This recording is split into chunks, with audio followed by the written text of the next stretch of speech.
In this video, I'm going to show how the Smithsonian Institute of Natural History makes fake models from supposedly fossil skulls and fools their museum visitors into thinking that humans evolved from apes.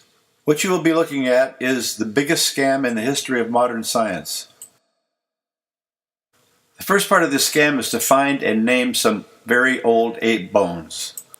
Giving the old ape bones names that are so complex and so impossible to spell or even pronounce is the first part of fooling people. Who is going to challenge anything with names that are so complex you can't even say them? When they make the models, human eyes are used instead of animal eyes. Notice with these human eyes, and all human eyes, about 50% of what shows when they stare straight forward is the sclera, or the white of the eyes. Virtually all animals in the world, including apes, show no sclera when they're staring straight forward. To the ape in the previous picture, I added human eyes that shows 50% sclera. See how much more intelligent this ape looks? Doesn't this ape look like something that may be evolving into a human?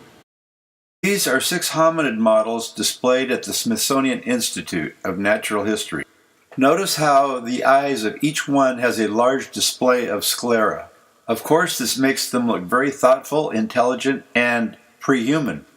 This is the Smithsonian's model of Ardipithecus afarensis, one of the most famous hominids of all. By maintaining the eye to chin or eye to incisal edges of the upper teeth measurement, it is easy to keep the proportion of the skull to the model. In that way, we can see if the Smithsonian and their modelers followed the contours of the skull. You can see here that the modelers did not come close to following the fossil skulls with their models. They gave the model a huge forehead and a huge cranium when that does not exist at all on the skull.